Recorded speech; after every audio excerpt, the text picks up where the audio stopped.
don't take collaborations just to take collaborations. Okay. If you Can you realize, elaborate on that? Yeah, if you realize one, if it doesn't fit with your ideology, who you are as a person, don't take it just to align with the brand. Your audience will know it's unauthentic. The brand's gonna know that this wasn't a great fit, and it just looks like you're just taking brands to take brands. But I also say that to say, when you do work with a brand, look to see if it's responsive. Like, there are some people who literally they get paid by Fashion Nova all the time. They get stuff by Fashion Nova, and their whole feed looks like a Fashion Nova campaign. You start losing yourself in all of these brand deals because you're so focused on creating that content. Be very sparingly with the amount of content you create for other these brands, because you still need to show your authentic tone and voice within your platform. Everything black on black. If I studied that facts on facts. Welcome back to another episode of the Black is the New Rich podcast. And today we got a very special guest. I mean, her name has been buzzing for a while now. So I've been trying to get in contact with her to come on the show and talk about her expertise, because I heard she's done a lot of good work in Canada and the States, and I had to pick her brain, but I don't want to talk too much. Can you please introduce yourself? Well, thank you so much for having me. I'm Jackie Clarke. Most know me as Is Well Connected on Instagram. What do I say about myself? I am a former publicist in film and television and beauty, and now run a creative agency in sponsorship and brand activations. Amazing. So before we get into your business now about sponsorships and brand activations, I want to get into your lead up, because you said you're a publicist, right? Mm-hmm. How did you get to the brand activation that you're doing now? My story has a very long, twisted history. So I actually studied fashion design, wanted to be a bridal designer, living my best Disney princess life. And I had a whole life as a fashion designer. So sewed clothes, did runway shows, magazines, all of that stuff.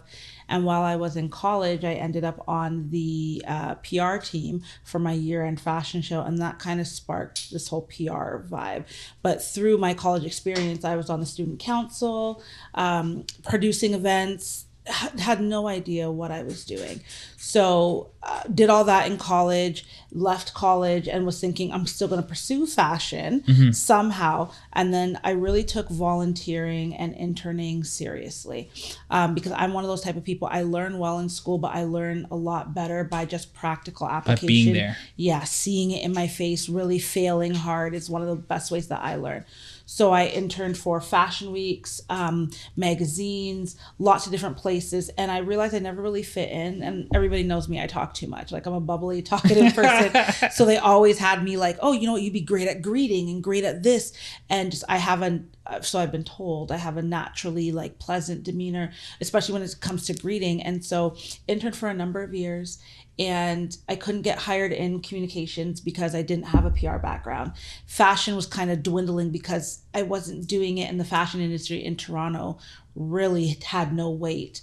And yeah, I was just interning, was working dead end jobs, working in retail, working HR, just random stuff.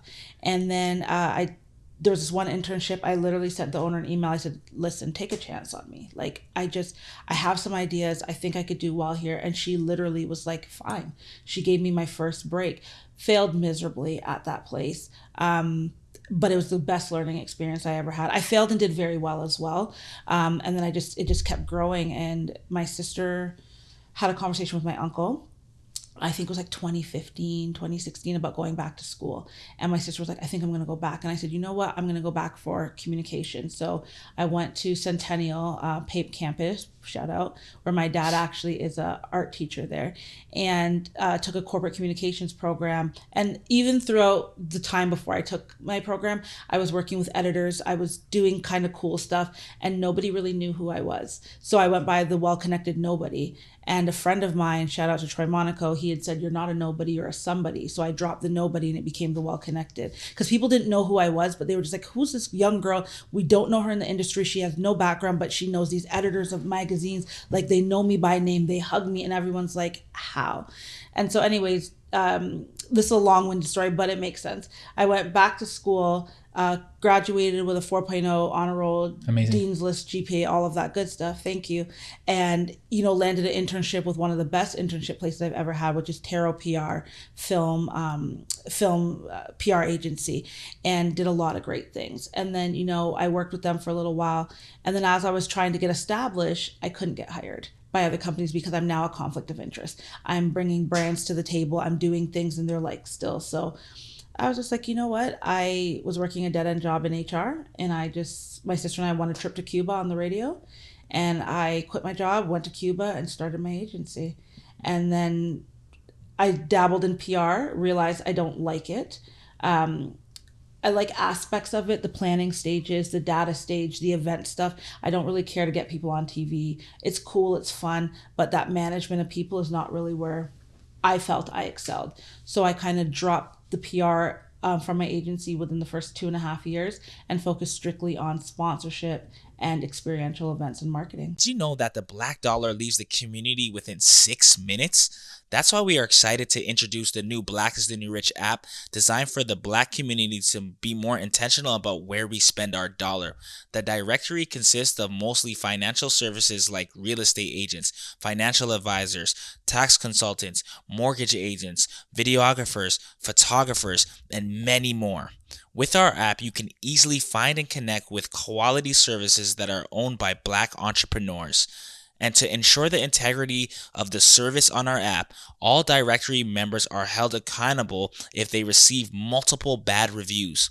Our mission is to circulate the dollar and provide quality services to our community.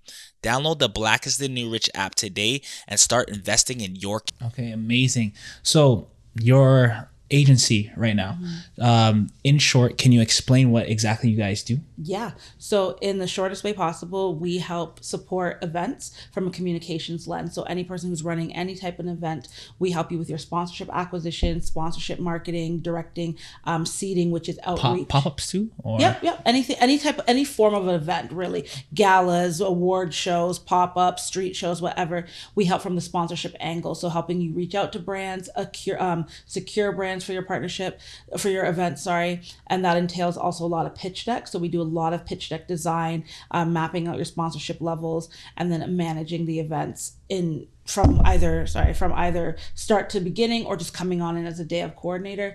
And then lastly, social media production. So sometimes they have everything they need, but they need help making sure that their sponsors get the right coverage at their event. So we'll come in and strategize with someone's videographer or photographer how you could capture the right content. Okay, amazing. So I want to get right into it. You hear this word a lot, branding, right? And I feel like there's a lot of different definitions to what branding is or what it may be. In your opinion, what is branding, or let's start with what it isn't.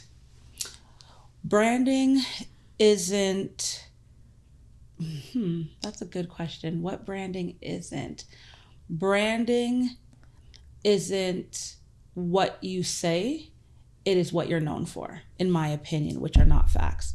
And in my opinion, branding is how people see you, how they recognize you. That's exactly what I think too. Yeah, how they see you and how they recognize you. And a lot of people get communication, PR confused. So PR is really public, is in the first word of public relations. It's what the public feels and hears and sees about you and what they say about you, not what you say about yourself. Branding is the same.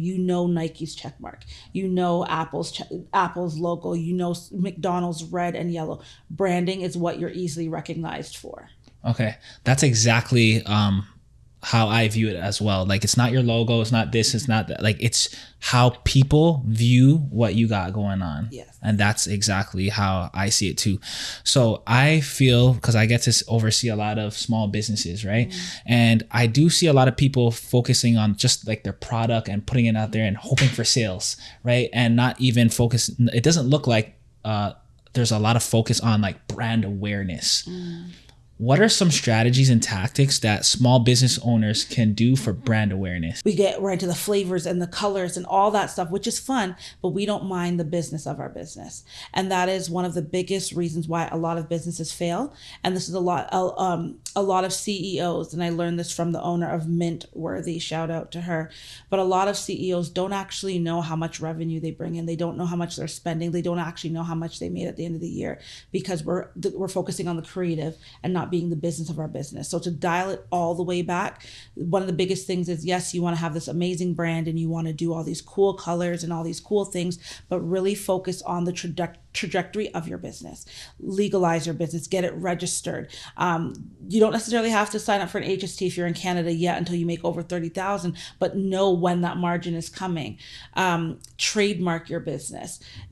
Do all of those incorporations if possible. Take the name on every single platform, even if you're not going to use Vimeo, even if you're not going to use Snapchat, take the brand name on every platform. Your watermark is so important when it comes to branding. ASAP. Absolutely. Because now there's a lot of people in this world, and what they're doing is, like Beyonce, for example, why she didn't release her kids' names at first is because she went through the legal steps to trademark, register, incorporate, buy out every possible version of her children's name, so somebody else can use her child's name and make profit off of it, or that their children have the opportunity to turn their names into a business if they wanted to and profit off of that. Because now people are just buying up domains left, right, and center.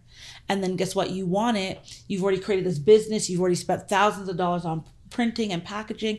And guess what? You either have to pay somebody out, which the payment might be hella ungodly, or you have to rebrand and you've wasted thousands of dollars. So I would say, before we get into all of what creatives need to do about branding, understand the business of your business and figure out the trajectory of your footprint. Where can you take up the most possible space with your business? Do that first. Then get into the business plan, then get into the creative, and then start marketing yourself effectively and really doing a lot of research and audience data. A lot of us think we know what our audience wants. We have no idea, because we haven't asked them. We haven't done the research to figure out who are we targeting people age 25 to 35? Are we targeting younger kids? Where are they online? Are they on Reddit? Are they on Facebook? Are they on TikTok? We have no idea. And so some of us spend most of our efforts on Instagram, because you're on Instagram, but you might not realize Facebook might be the better marketplace for your brand. But you have to just establish, are you building a community? Are you building a fast fashion business? Are you building a what type of business are you building, and where can you properly build that? I think that's what people need to start looking at. Branding, the colors and all that stuff is cool, but I think we really need to start looking at where our audience is, because then once you have that, then you build your brand. 100%. I absolutely agree, because in some respects, I did things a little bit backwards, because I bought the domain blackisnrich.co because blackisnrich.com was taken, right? But I learned that late, right? So luckily that I was starting to do the podcast, and then I had a mutual friend reach out to me and be like, hey, someone has your domain. I know him. He wants to gift it to you. Wow. And they were selling it for about 10 grand, him and his wife. Jeez. I got lucky because he said, I like what you're doing. Here it is. And I actually followed his daughter already online. That it was just a weird connection. He's like, you know what? When my daughter pops off with her business, just as long as you interview her, and then we're good. Look at God. You know, right? Look at God. Because 10K is a lot. And that's a lot, especially for just starting. And we hope that our business is going to take off, but most businesses fail within the first 5 years. We have, as creatives, I call it creative people problems. We have a lot of businesses that we want to create. I can't afford to be spending $10,000 on every brand idea I have, and our sites online, I think they're like name generators or name something, where you can actually put in a username and see where on the web, what usernames, what websites, what social sites and all that are taken. Do the research first. Yes. Save yourself a lot of money. Save yourself the heartbreak, because I've known too many people who have had to rebrand. They've had to just rebrand. And that kind of hurts too, because you got people trusting a certain entity that you're putting out, and then it gets confusing when you start to switch it up. And you've already spent money on logo, and you've gotten attached to this brand identity, and now you have to give it up. It's really hard. No, that's a lot. Okay, so when you have all your things in place, So now we can go to the brand awareness. How do we increase that? Again, it goes back I guess to, it depends. it goes back to knowing your audience, like, True. and knowing what platform they're on. Like, you don't need to be on every platform. I do believe having a watermark. Can you elaborate on that? Because I hear certain things that people say, you know what, you need to be omnipresent, meaning you got to be on every platform. And you just said like you don't have to be on every platform. Can you elaborate on that? Yeah, you don't have to be, because your audience is not you're not for everyone. And what I mean by having a watermark is, having, back in this, for those 90s babies, for us, when we went to school, we got our school photo and then they had a proof written all over it. So you couldn't take it, you could take it home, but and how many people's parents have that up in the living room because they didn't want to buy the original photo. But that's a watermark. They've put a stamp that this is our business. And that's what I mean. On Vimeo, TikTok, Instagram, Snap, whatever it is, have a presence, meaning you have your logo, your bio, which I call your lower third, should have, hey, follow us more consistently, follow us on Instagram, we're present there, but it should at least have some type of way people can connect with you, because you don't know who's going to find you off a Snapchat, who's going to find you off a TikTok, whatever the case may be. But really and truly, you don't need to be on every platform, maybe 3 that you're really geared to, because putting up content for every single platform, you have to speak the language of every single platform. What you put on Instagram is not the same that you're going to put on YouTube. It's not the same that you're going to put on TikTok. Same you're going to put on Snap. It has to change because the algorithm, the community, the language is very different. So I don't believe in being everywhere all at once. In terms of, because you overexhaust your content, and then you're going to start realizing, well, I'm putting all this effort into TikTok and I'm not getting a reach there, or I'm putting all this effort into Vimeo or YouTube, I'm not getting a reach there, but my YouTube or my Facebook community, I'm getting engagement. You really want to harness engagement, but you won't know that, and this is a catch-22, you won't know that until you try. So you do gotta try all of them. You gotta kind of see what's going Dibble on. and dabble. That's why I say you have to be on these platforms, meaning you have to have a watermark. But once you start seeing, I'm not really doing well on TikTok or not really doing well on Twitter, you start lowering your efforts on Twitter, where you might post, once in a blue moon, just to keep the platform updated. You don't want it to be like hasn't posted since 2012. You at least want to have, major announcements on there, major things that are happening with the brand, a viral moment you'll post on there. But everyday hip hop, you don't need to keep that on there.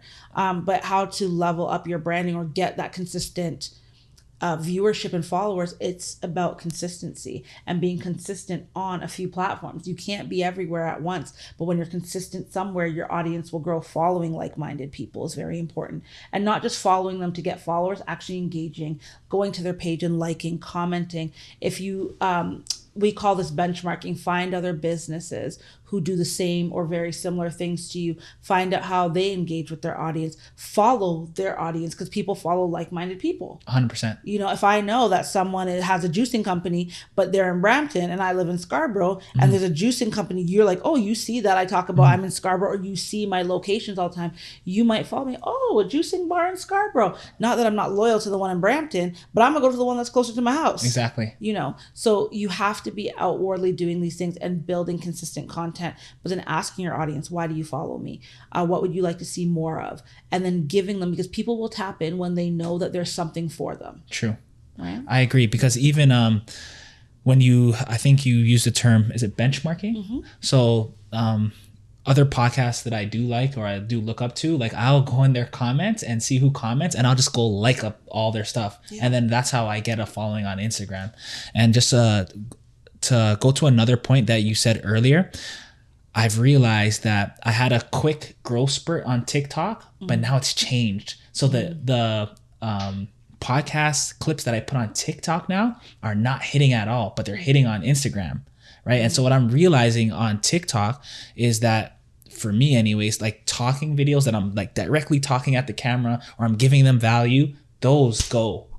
But the podcast stuff is not really going right now, but they'll go on Instagram. So I think that's a great point that you mentioned. Yeah, and that's great measurement. So one thing we learn in communications, one thing any business knows, is you have to measure the success and failures of what you're doing. So you learned, hey, TikTok for me, one-on-ones with people resonate more, because TikTok is very unauthentic. And I mean that in a sense of, you don't have to be like I stay on my TikTok in a bonnet. Like some of my biggest videos, and I don't do much, but one of my biggest videos was me responding to something in a bonnet, looking like a crazy woman. But, you know, I couldn't get away with that on Instagram. But, you know, you have to start learning the language of what it is that your audience is wanting. So you now know, okay, this is our formula for TikTok. Once you find that formula, stick with it. Yes. Do not change your formula, because that is what works for you. Right. And then you might know Instagram is more, I don't want to say community based, but Instagram is the new visual podcast, right? Yes. People are going there to see different things. So it's going to resonate a lot differently there, where the one-on-ones might not work for you, but this kind of conversation may work. Right. And then Twitter for you could be dropping a quote from one of your speakers, a tip that somebody said. You never know, but you don't know that until you measure. And now you've seen that value. Boom, do more of what TikTok is asking, what TikTok is resonating with. 100%. So pitch decks, why are they important? First of all, no, not even why they're important. What are they, and why are they important? Secondly. So in my opinion, a pitch deck is a visual communications tool that represents your brand or business or service or offering in a formulated way.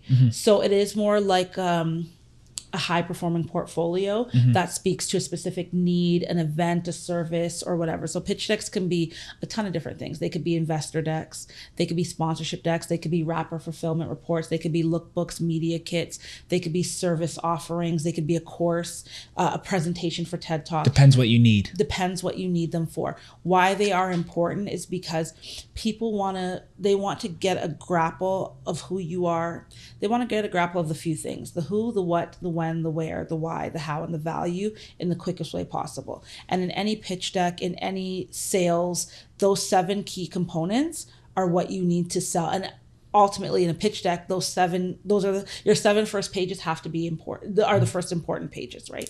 So people want, from a pitch deck, people want to kind of get who you are, what are you asking for, what are you offering for, how you're going to do what you're going to do, what are you doing with this brand, business, or service, why you're doing what it is that you're going to do, the value to them and value to yourself, right? They want all of these things in one, so that they could easily make a decision. Okay. And it's in a place that is going to be translated to higher ups, what higher executives, financial departments, people who are going to be ultimately paying or agreeing to do what you want to do. And quickly understood. Very much so. Because, go ahead. Yeah, no, very much so, quickly understood. But they want it in one place because, you know, when you have an event or you have all these things on social, it's hard for me to kind of gather exactly what it is, what your purpose is, and what you're actually giving to me. So a pitch deck helps you outline those things for just easier readership. No one wants to read reports these days. Like back in the day, there used to be like these lengthy letters and all these. No one's reading that. People are visual.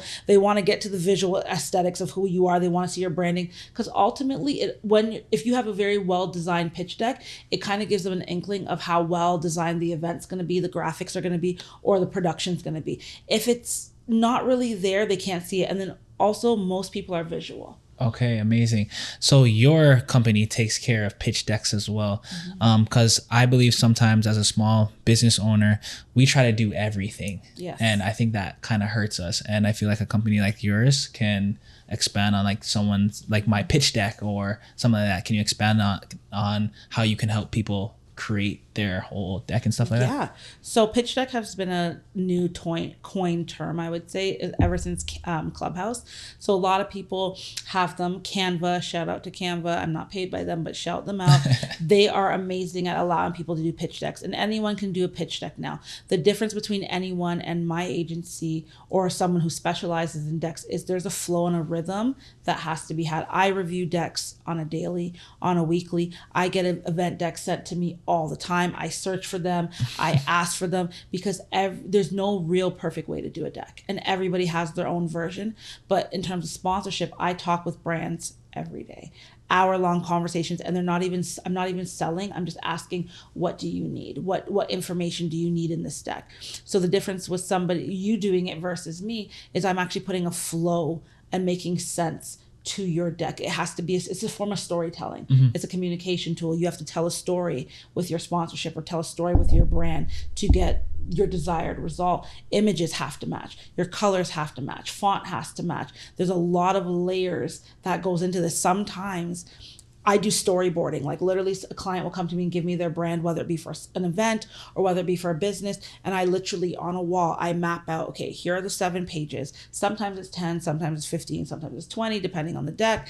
Here's what we need. And then I put it all together. I visually do an art board of how it's going to start looking. And then once I start filling in the blanks, I then have to shift the pages. I might have to move this up, move this back, take this out. It's a form of storytelling because you want to make it read easily. So from start to finish, whoever reads this can see exactly what's happening and they can get it versus, oh, they have to wait until the end to get what you were talking about. Or this, oh, they're like, oh, I wish this was explained here because this would have made me make a different decision. The storytelling has to make sense. So we help create a story through your event or whatever it is you're doing. And it's time consuming. You have to give me a lot of the copy because I'm not going to write it for you.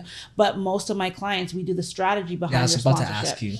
Yeah, we do the strategy. So I'll sit with you and be like, so what's this event about? So you want to do, Black is the New Rich actual podcast event. So what are your event goals? What are your sponsorship goals? How much money is going to happen? What are the sellable options? Is this a stage that we're selling? So behind us, is there a possibility that Roger sponsors these chairs with a red background? Like, how much is that worth? What are they going to get for that? What are the benefits to them? I literally have to think about every sellable part because is there going to be a check-in? Is there a bar? Can we do custom drinks? Is there a theme to this one? I literally have to map that out. So that strategy comes by me really deep diving into your event. My sponsorship decks take 30 days because the first 12 days are just grappling information. I read everything a client sends me. I go through every folder. If something's missing, hey, I'm missing da da da da da da.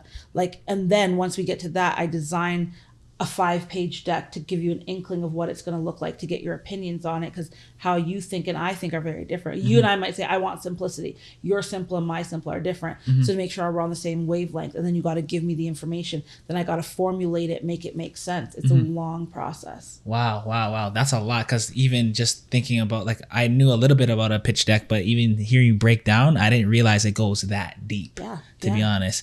Okay, when it comes to sponsorships, right? I know a lot of us, we're like, oh, we want sponsorships from this, that, and the third. But how do we even take sponsorships in consideration to what our brand means? I think you have to look at if you are in a place for sponsorship. I think a lot of people, they see everybody getting sponsorship and they think that it's attainable. It's not. Okay. As someone who does this, I work with a lot of brands. I know a lot of brand reps. They tell me no all the time. It's not always a fit. It doesn't always align. Something's happening, right? You really have to think about why you want sponsors. Because especially when you're reaching out, how does the brand benefit, the sponsor benefit, not you? We know you're going to benefit because you're either going to get money or product. But what is the return on engagement? We have return on investment, which most of us can't offer that to a brand, but we can offer return on engagement. What does that engagement look like? Is that increase in likes, increase in followers? Is that email databases? Is that list that you could offer them? Is that visual presence with an influencer or celebrity? Is it a shout out? What ROE can you actually offer? And before anybody gets into sponsors, you have to think about, is my brand at a place and in a position to offer a return on engagement that is more valuable than what I'm asking for? Because I believe in a plus tax mentality. If I ask a brand for $30,000, in my mind, they're getting $50,000 worth of services, products, return on engagement.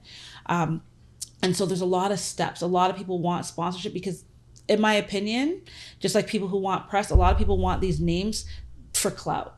You want, oh, I worked with John Frieda. Oh, I have Ciroc, because you want brand association.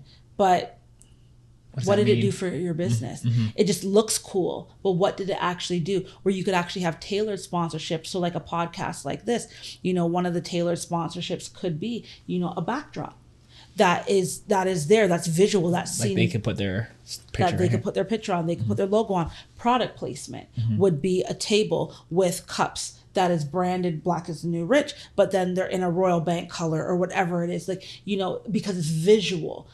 Sponsorship could be commercial edits within here. All of those things, because it benefits the podcast, because you have X amount of listeners that tap in. Your return on engagement is extremely high. Your conversion rate, your viewership rate is really high, and then ultimately the clicks that you guys have works, right?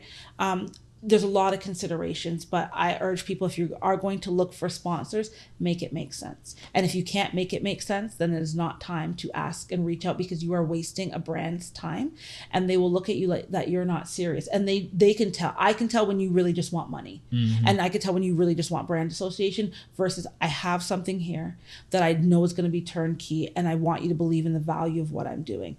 I can see when a client or somebody reaches out to me, or when I'm pitching on behalf, I can pick that up like that. And I tell people no all the time. I'm like, nope, I'm not going to take on this. And you don't want your name affected too.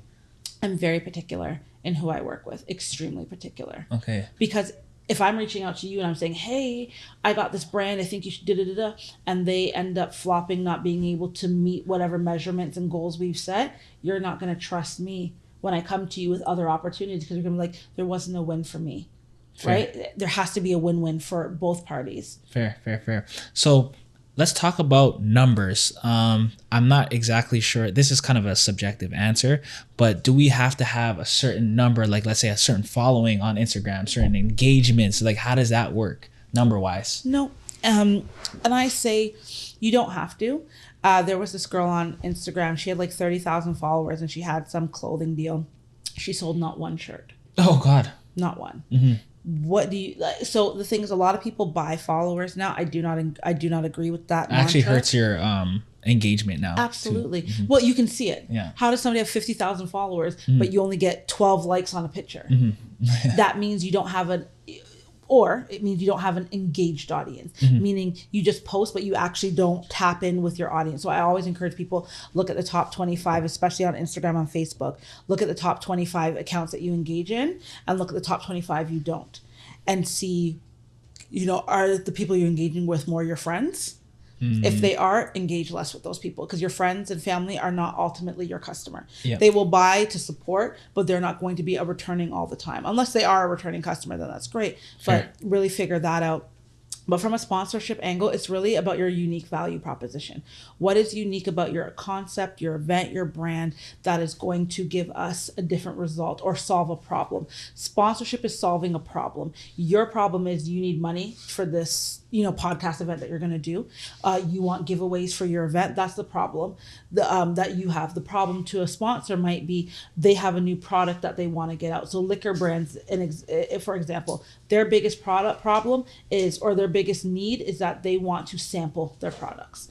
So if you're going to ask for a liquor brand, you're not going to have the bottles sitting in the corner and giving them to your friend and drinking them. The goal is to hire a bartender, make a customized drink with their brand, and offer your guests a welcome cocktail and sample that cocktail. Maybe it might be having that brand only there. So guys, we're only offering welcome cocktails. Why? Because when you open up a bar, people are going to go to what they're regularly like, their gin and cran or whatever the case may be. But for the brand, if it's a closed bar with only this as our brand, you're allowing this people to, well, I'm going to have a drink, so I'm going to sip on cognac, or I'm going to sip on Kraken, or whatever it is. And they might get used to it. They might like it. And it might encourage them to be like, this is not bad. I might go pick it up at the LCBO. The value to a sponsor is your unique value proposition. What are you bringing to the table that other brands aren't? What problem are you solving for them? Is it that they have a new app that they want more signups for? How do you incorporate that in whatever it is that you're doing that could help fulfill that brand's ultimate marketing and investing goals? And a lot of us don't know that, but you have to ask. So before you start saying, hey, I have this deck, tap into my event. Hey, listen, this is what we're doing. This is a bit of our audience.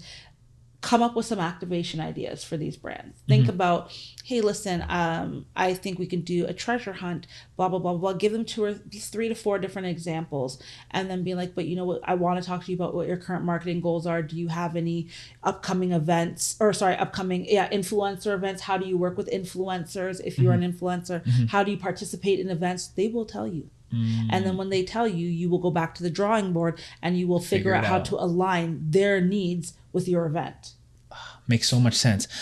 Yeah, and when it comes to like reaching out to sponsorships, like who exactly are we reaching out to? It's a lot of research. Okay. You need to find people predominantly in the marketing departments. Those are the first people you need to go to. And you don't need to reach out to just one. Granted, you don't want to harass the whole company or the department, but I believe in the mindset you can't just go through one door. You have to go through at least 2 to 3 doors. Okay.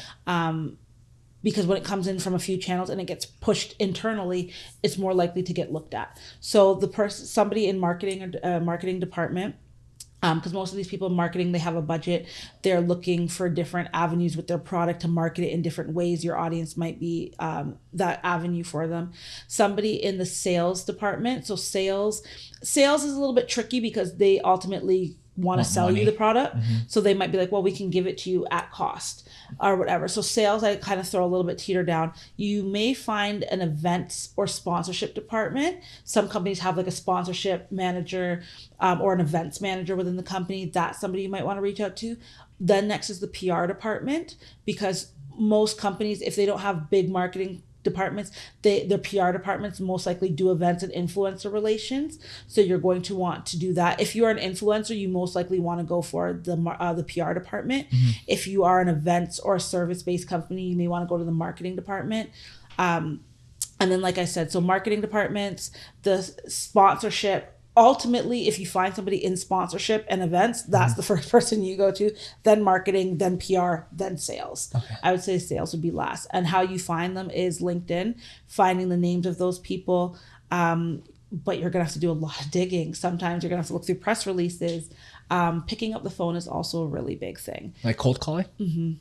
We don't do it anymore. We used to do it back in the day, so we don't do it anymore. But people are really surprised when you pick up the phone like, hey, listen, I want to know who's the person in your marketing department to talk to. Or at least if you could find that person's name on Instagram or on LinkedIn, you can call the head office and be like, hey, listen, I want to speak to Jackie Clarke in marketing. Can I ask who's calling? Yeah, blah, blah. And then you might get their voicemail.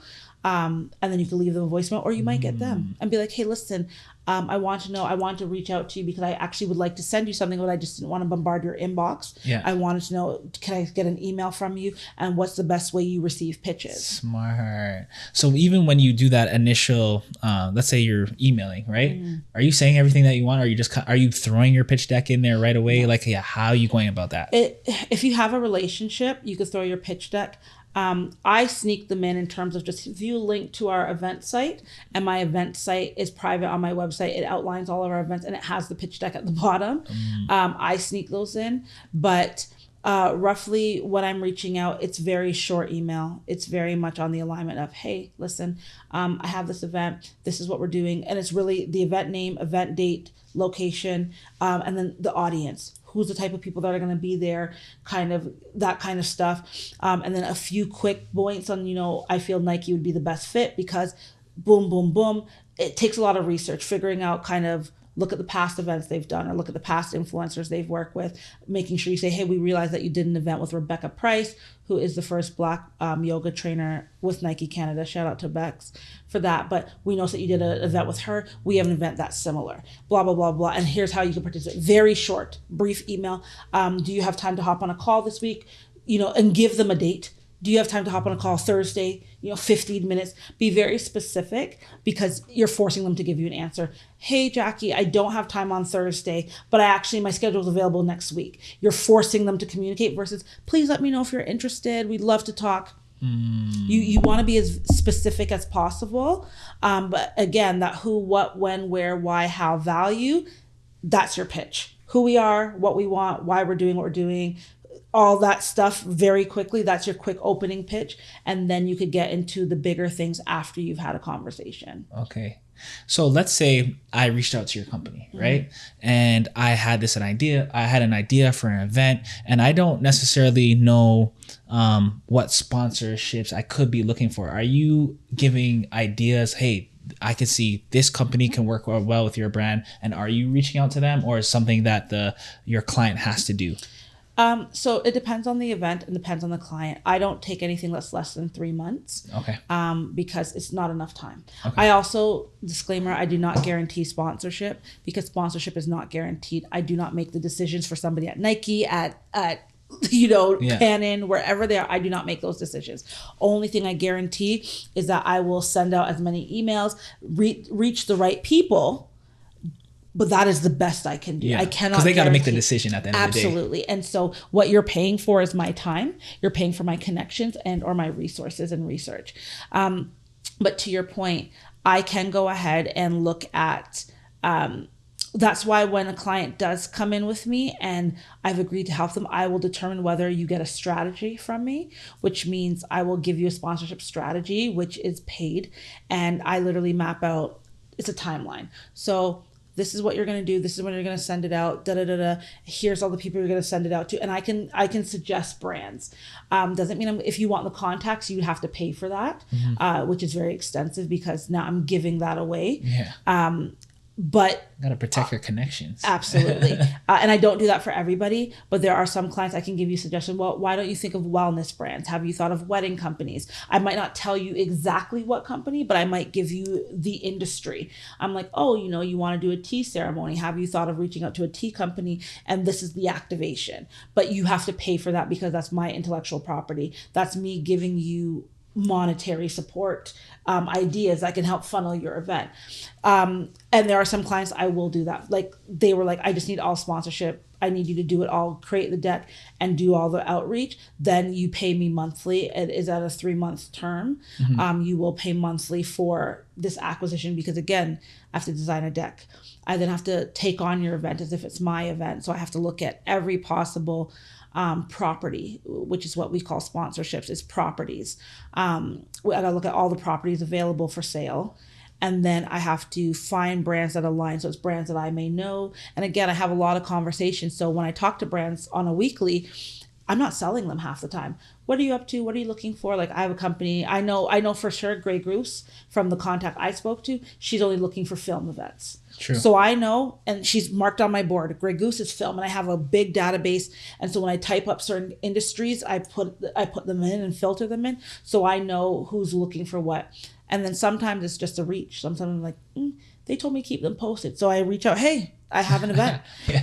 Don't know if it aligns, but this is what I'm working with. So I can pitch on a client's behalf. I don't do it for everybody because I'm very protective of my contacts. I also don't want to spread them way too thin. Yeah. Because when you have too many people that you're pitching, a beauty brand might be good for this event, but they're like, oh, we want to go here. Your client's upset because they're like, I wanted Clarke, but you got them for somebody else, right? So you have to be very mindful of the amount of people you're reaching out to at a certain time. So I heard a quote the other day, and it says, your network is your net worth. And just from talking to you right now, I see that you like embody that quote. For sure. How important is cultivating your relationships in your life right now?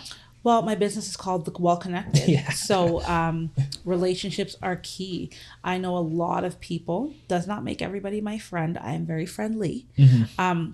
But I know a lot of people and I cultivate and harness these relationships because there's a need for you. And it might not be immediate, but there's a need in some capacity, right? And so checking in with your contacts, even their sponsors that they've said no to me. And it's, hey, just want to let you know, here's what we're up to. Or, hey, congratulations, I heard you acquired this, or I saw this went really well. It's as simple as just touching base. And that's even in friendships. You have to maintain, everyone's life is busy. We all have things going on, but you have to do temperature checks, meaningful temperature checks, really ask, hey, how can I help you? There are clients I've reached out to and I said, hey, listen, I don't know if you need my services, but if you ever need anybody on the ground to help you with this, my agency does that, or I'm happy to help. And I've had them months later turn around, hey, remember you said that you'd be willing to help at an event? We need somebody bubbly. Would we be willing to pay you? Sure. Yeah. And I've come down, and then that little event that I either got paid for or volunteered for has turned into multi-$1,000 deals. Wow, amazing. And so the value of just putting yourself out there, being of service. I learned this quote from New Amsterdam, from the main medical director. He always said, how can I help? That is how I look at connections. How can I help you? because you should be in need to help a connection. 100%. I think that's my next step of growth too, is that just maintain checking in. Yes. Because I feel like I could do a lot better job of that. We all can. Yeah, about checking in, and it doesn't have to be for any purpose. It could be just a genuine checkup, like how are you? Yeah. And just so they can know that you're still there and you still care. Absolutely. And even like I've had brands that I've worked with that have done me a favor for a client, and I've sent flowers. Amazing. I've sent flowers to the person and they're like, Jackie, this was unnecessary. I said, no. I appreciate you going above and beyond on your weekend to do me a solid. It's the least I can do. And so there's not always an immediate or direct ask, but later on down the line, it may come to that, like, hey, circle in the block. But, it's just genuine thoughts and actions go a long way. So I want to give you a scenario. Let's say you're an influencer for a brand, right? Okay. And this brand continues to give you product. Let's say a clothing product. Hey, can you take a picture, post this on your Instagram? And let's say that you're at the step where you want to ask for money now. How do you go about that? So it's funny. In my early days, we used to get money from brands and they were stingy with product. I remember reaching out to brands like, yeah, we can give you $4,000, $10,000. But I'm like, no, I want the product. Now we get a ton of product because it is so cheaply made. They can get it like that. And they don't even want to give you $500. You have to be mindful of the amount of content you're creating and the amount of free that you're getting. I understand in the beginning wanting to do it, especially when you're starting up, you want to work with brands, but you need to look at self-evaluation. How long is it taking me to do an unboxing, to do my makeup if you're a female, find the right location, set it up, get all my cameras, and then how long is it taking me to edit? I have a 3 strike. About 3 times, especially if you're new, I might do it for you, especially if I was in the beginning stage. Yeah. But also I look at the value of the product. What is the value of the product versus my time? And I tell everybody, give yourself an hourly minimum, just like you're working a job. What is your hourly minimum? If it's $25 an hour and this took you 6 hours, do the math. Mm-hmm. That's how much you should, bare minimum, you should be asking.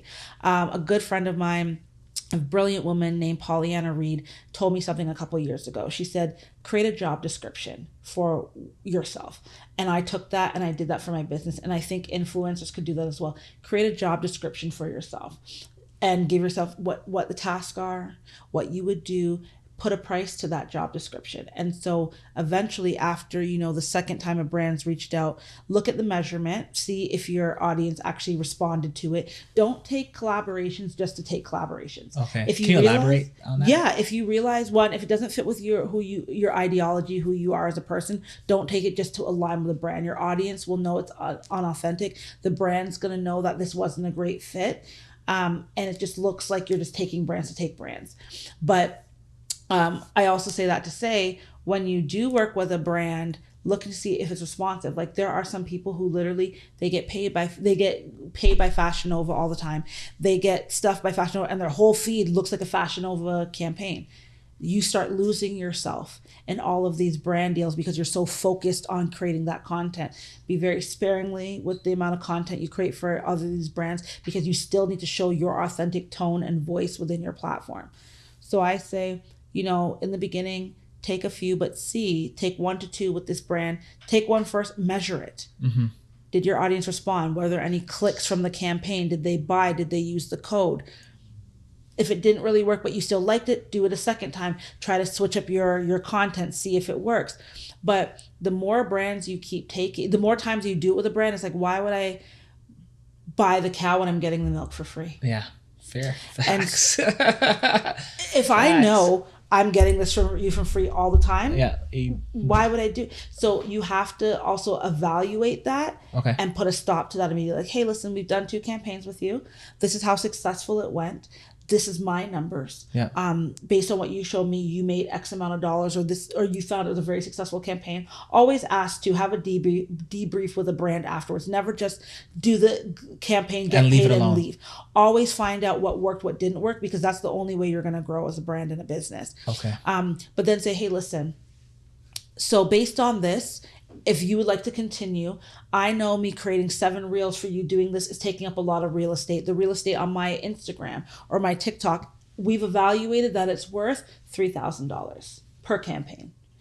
Do not be afraid to say no. I think a lot of us, when we start, we're like, oh my God, a first brand reached out, you're giddy. It's okay to say no, because a lot of these brands, they have budgets. They also lowball Black creators a lot. It's a big thing. I've seen it firsthand. It's okay to say no. Be okay to say no to a brand as much as you might have wanted that $3,000. Your personal values is not worth lowering just for an association. And if it is, you have a lot of self-worth work that you need to do. Yeah, I agree. So basically, like, if, like, for example, we're just using the influencer example, you shouldn't be trying to live off of sponsorships, because that will kill your brand. It won't necessarily kill your brand. It's not 100% sustainable. And some people will disagree with me. They're like, oh, I've lived off of this for so long.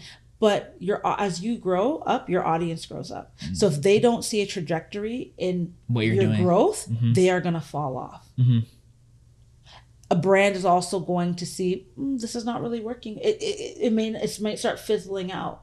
Also, brand reps change like people change their underwear. So because I worked with you and I liked you, doesn't mean the next person coming in, they might not see value with you. So they drop you. And if that's all your only source of income, you're in trouble. You're in trouble. So a millionaire has 7 side hustles, right? And so within your business as a brand, what other side hustles can you create that bring in general revenue? Can you create something, a digital download that can go on Etsy that generates $200, $300, $400 in your sleep every month? It might not seem like a lot, but it's a little bit extra. Can you level up your brand? So I wouldn't. It's like an athlete. An athlete it only has a certain amount in their prime time, but then they have an after plan, right? Which is either they're going to become a coach, they're going to become a ref, they're going to become, they're going to go into, psychophysiology, they're going to go into be an analyst. Analyst, exactly.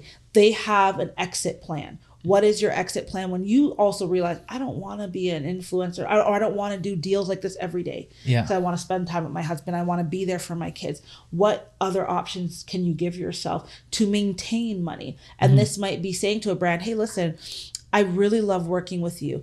I do appreciate the brand deals, but I would love to be affiliated with your brand, where now I go and do podcasts on behalf of Pretty Little Things, where we talk about figure out what your IP is, what you're good at, your intellectual property, what you're really good at, and figure out how you can get the brand to build a program for you. Whether that is, like I said, being a host, or they're doing all these events and now you've secured the deal as being their official host for all of their Canadian events. Wow.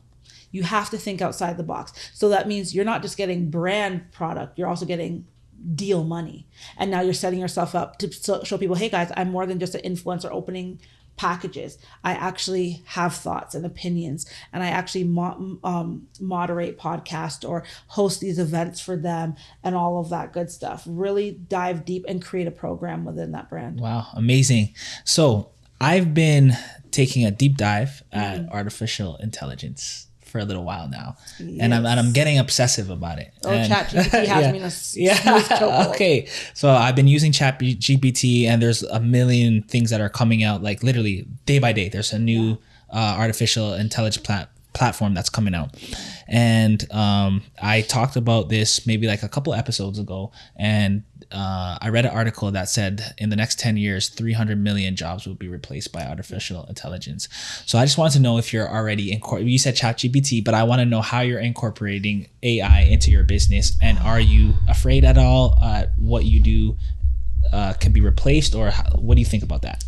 You authentically can never replace the human mind. That's because we each think completely differently. And if we're all given the same scenario, I promise you everybody in this room would have a different result and answer. We might have similarities, but we process so differently. I think we'd all have a different result and answer to how to solve that problem. And so the authenticity of a human person can never be replicated, duplicated, no matter how much they try. Does it make our community lazy? Yes. I believe we are a lazy generation. We can only manage 140 characters now before you're just dwindling off into cyberspace. people barely read for context anymore. They read to reply. Do I use artificial intelligence? I love ChatGPT in terms of rephrasing some of my thoughts. However, I'm still very, very strong on that, going through everything, still having my own opinion. Yes, it could write a book for me. I tested it out. I'm like, write a story, give me a fan fiction. And I wrote a pretty good fan fiction still, I wasn't gonna lie. But there was still, when I read the fan fiction back, there was a lot of missing parts. It was missing real. The human aspect. Yes, it was of missing the weight of realness. Like, it was able to capture a little bit, but I had to go in, and I still wrote chunks and chunks and chunks, and ended up actually deleting a lot of the AI because it didn't give the emotion that I wanted to give, right? It's made it easier when I interview celebrities and talents, because now I could just throw in who I'm interviewing, what I'm talking about. It generates 15 questions. Yeah. It makes it easier for me to process, to get it back to their team. But I still go through every question to make sure there's no repeats, to make sure it actually flows and makes sense. My fear with AI is it's now going to make a lot of people who are not innately experts. And I say this meaning anybody can go on ChatGPT and talk about sponsorship, because it's pulling information from the web, right? It's pulling information, which is really good information because I've looked. So if I'm sitting on the camera right now facing everybody, you don't know if I have a screen here that's allowing me to read off of it and I'm sounding like an expert. And the more I repeat like a parrot, the more you're going to sound like you know. Mm-hmm. That's an issue for me, because we're going to have a lot of experts in these fields who are not organically experts. The only way we're going to catch them is doing one-on-one live interviews and all these things, because you're going to know that they can't answer the question. They're going to stumble over what they're saying. Mm-hmm. Does that matter though? I'm just playing God's advocate, because absolutely it matters, because people buy into emotions. Fair. People buy into someone that they can trust. That's why a lot of CEOs and back in the day, you were behind the brand, nobody knew who you were. Nowadays CEOs are showing themselves talking, because people want to be like, nah, who are you? Mm-hmm. Because you can't. And it was a movie, I can't remember if it was Jurassic Park, which is my favorite movie, one of the new ones, but I can't remember. But it was somewhere on the lines where it says you can't. No, it wasn't Jurassic Park. It was Hidden Figures, where the guy who was going up into space, he wanted Taraji P. Henson's character to validate the numbers, and he's like, because you can't trust a machine. You can't trust a machine is what he's saying. There's no emotion going back. He can trust somebody looking in his face saying, listen, I validated these numbers. I promise you will be safe. Mm-hmm. You can't trust a machine. And that has always stuck with me, because people can fudge and this and that, but you go to a restaurant and you eat a certain dish because it makes you feel a certain way. It gives you a feeling of fulfillment. Human emotion. Exactly. You buy a certain deodorant because, or you go to a certain restaurant, you do a certain thing because it gives you a feel of peace, of happiness, joy, whatever it is. AI can't give you that. It can give you temporary satisfaction because, oh my God, it wrote this for me in 50 seconds or whatever. But guess what? When you convert that to, now you've copied and pasted that to your client, and they disagree with the contract, they disagree with that, guess who they're coming at? They're not coming at AI and being mad at AI. They're mad at you, mm-hmm. right? So it doesn't give that emotion. And I think I don't think AI will ever replace. It will come close, but it will never completely replace humans, because there will always be an error. And also humans still have to program these things. Right. And humans make errors. Yeah, exactly. Right. So the AI will have an error based on someone's error. Yeah. So, fair. Okay, Jackie. The last two questions we ask everybody on the show. Oh, and the first one is, I want to know, and you don't have to say any names. Oh. I want to know, what's the best advice that you received and what's the worst advice you received? The worst advice, I'll start with the worst. Yeah. That I'd ever received was, this is how we do it and this is how it's supposed to be done. That is the worst advice I think anybody can ever give anybody, because you put people in a box. You automatically say that we're not open to anything you have. And I remember I was working in a company and they're just like, this is how we do this here. It's always been done this way. We don't change the rules. And we want people to be like this. That's how you got out of business quick. They're not in business anymore. So that's one thing. That was the worst advice I ever got, because that also at that time told me that I couldn't be me. I couldn't bring my thoughts and ideas to the table. That meant I was a robot in a space, and it wasn't comforting. And I was told, this is how the industry is. You have to just be like that and just to conform, or else you're never going to make it, which is a lie. The best advice that I ever received was, I remember working in an agency and I was failing miserably at all the stuff that I was doing because I was trying to do it like they did it. And I remember we had this event and I ended up managing the food station thing, and everybody thought I worked for the company because I was just so knowledgeable and I was handing out stuff and doing all these things. And my boss at the time came to me, she says, unlearn everything that we've ever taught you and just be you. Wow. And I remember I was just like, unlearn? Girl, I'm trying to learn all the things. What's going on? And I was so baffled by that. But what I really took from that is take the tools of what we've given you and amplify. Put your own sauce on it. Right. And so that's why I take the saying, I don't believe in reinventing the wheel. I believe in adding glitter to it, because if the wheel's not broken, don't fix it, but add your own spark to it, add your own element, whatever my Jackie-ness is or your-ness is, add that to it. And that completely shifted the way I do business, because I realized there is value in being me. There is value in being weird and thinking the way I think and doing the things I do. It's not necessarily your path, but there's no right path to do anything. And I found when I started doing that, there were so many successes I would see. There's a lot of agencies I've worked for that I have set the standard at the time, which I'm sure has been reset now, but I had set the standard in which some companies repackaged and sent out influencer boxes and how they did certain things because I did it in my way. And they found that it was received well. And not everything you do is always received well. But I found the best thing was unlearn everything that you've been taught and just do you. Mm-hmm. And if I can give anybody that advice, we've been taught to analyze math this way, do that way, but figure out what's the easiest solution for you and do it that way. I like that. Okay. So last question. On this show, we like to make predictions. So in 5 years, I want to say, Jackie, she did say she was going to do that. Where do you see yourself in 5 years? 5 years, I'll be 40. In 5 years, personally, I will be married, have some children, and a couple dogs, and some wild animals. But in 5 years, I would say the Well Connected would be known for pioneering some of the biggest gifting and sponsorship events worldwide, and that we've worked with some of the most top regarded brands and elevated their event experience.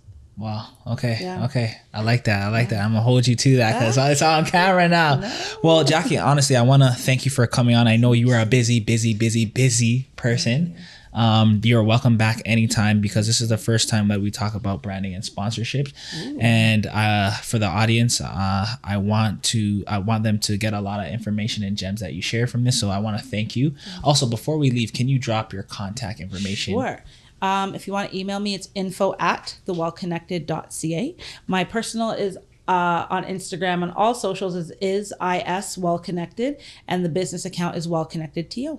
Lit. Jackie, thank you for coming. Appreciate it. Everything black on black. If I studied that facts on facts.